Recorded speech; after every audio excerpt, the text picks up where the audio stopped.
Introduction. Elections in Malaysia include elections to public office of the political entities that since 1963 have composed the Federation of Malaysia. At present, elections in Malaysia exist at two levels, that is federal level and state levels. Federal levels elections are those for membership in the Dewan Rakyat, the lower house of parliament, while state level elections are for the membership in the various state legislative assemblies.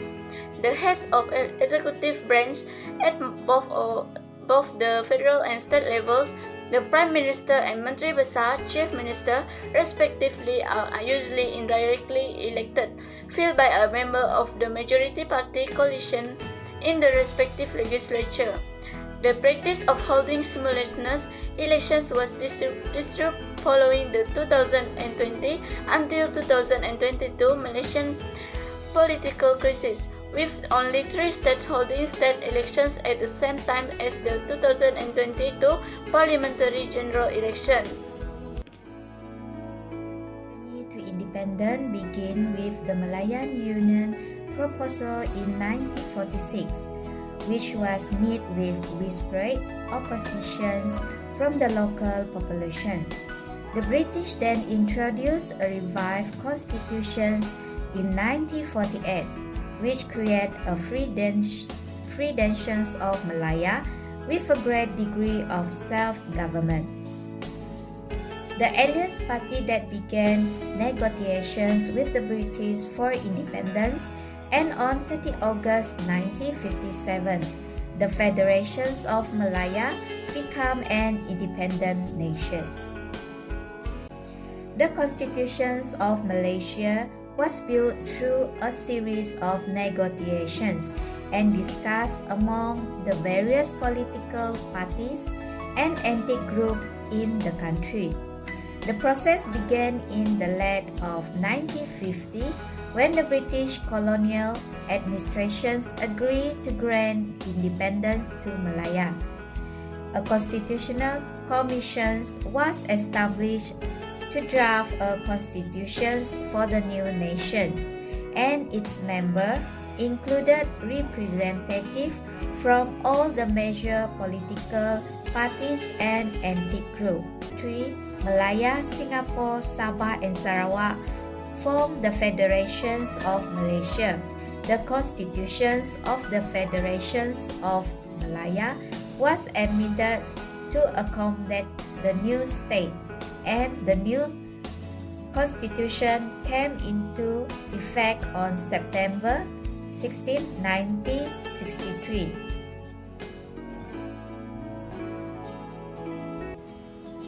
This is Malaysian election process explained.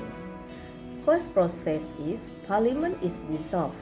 The ball start rolling the days Parliament is dissolved, which has yet to happen for the 14th general election.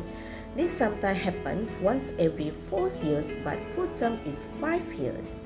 Second, when will this happen? The 13th Parliament automatically dissolved on June 24, but the Prime Minister can call for the dissolution anytime before then. Number 3, what or who are people voting for? Malaysians vote for who is sits in the lower house of parliaments, known as the Dewan Rakyat, comprising 222 seats. This is federal level vote. Number 4, who oversees the election? A 7 members election commission, EC, appointed by the King upon advice from the Prime Minister. Number 5, nomination begins. Candidate must first deposit 10,000 to contest a parliamentary seat and 5,000 to sit a state level. They will lose the deposit if they fail to get at least 1/8 of the total number of vote cast. Number 6, non-sum campaign. This will begin after nominations are decided and end of midnight before polling days. Campaign will include tours around kampung and holding a ceramah or rallies. Number 7, followed by polling the voting days. Polling lasts for 1 day. Number 8, count the ballots. Ballots are tallied by EC officer. Number 9, the declaration. Returning officer to each constituency will announce which candidate is the winner.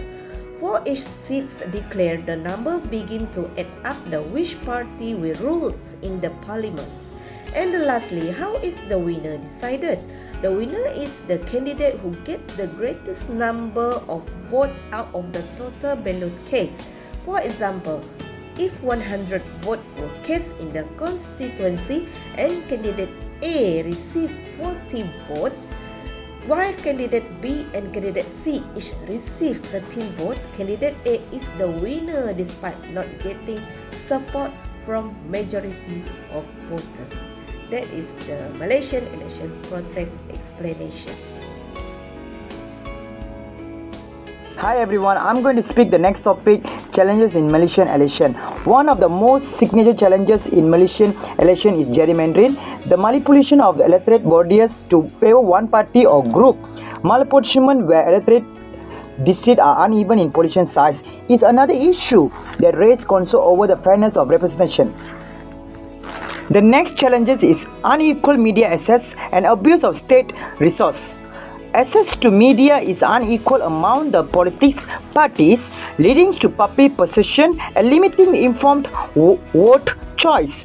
There are also lack of clear guidelines to prevent the abuse of state resource, which create uneven playing field and undermines the credibility of the election process. Next, importance of addressing those issues.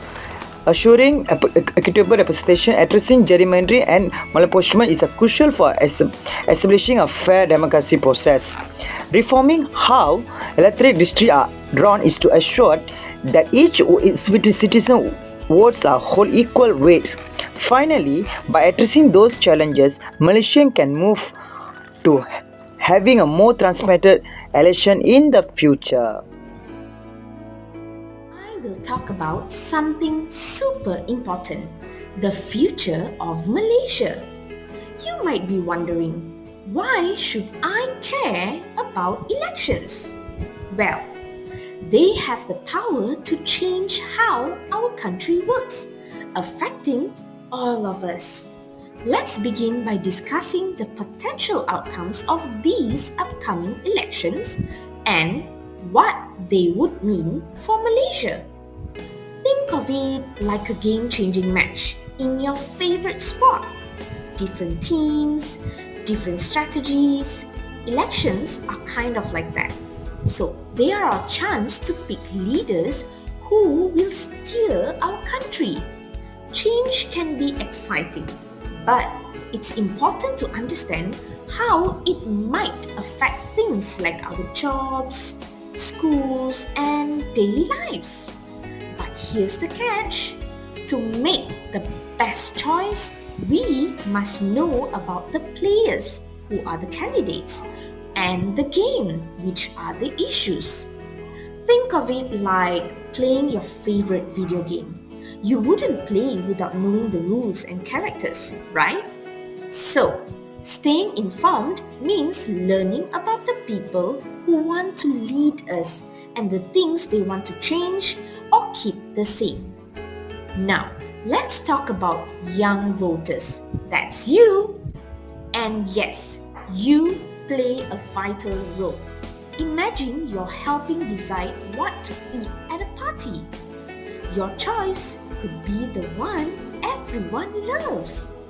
Young people have fresh ideas and dreams, which should also be part of Malaysia's future. Your voice matters more than you might think. But here's the exciting part. Your role doesn't stop at just voting. It's like you're the star player in your favorite game. Your ideas can change the whole game when you're active and engaged. Young people can improve Malaysia by speaking up, getting involved, and working together.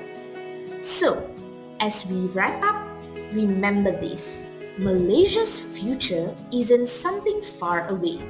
It's in our hands, and our choices today will paint the picture of Malaysia tomorrow.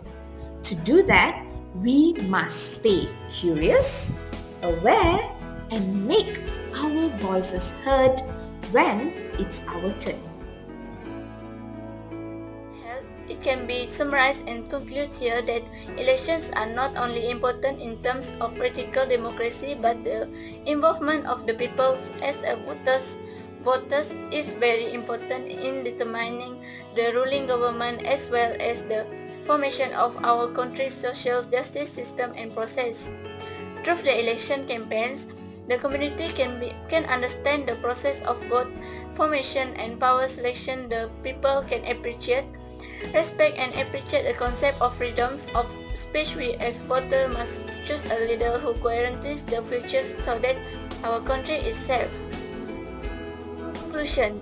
Through the election held, it can be summarized and concluded here that elections are not only important in terms of political democracy, but the involvement of the people as a voters is very important in determining the ruling government as well as the formation of our country's social justice system and process. Through the election campaigns,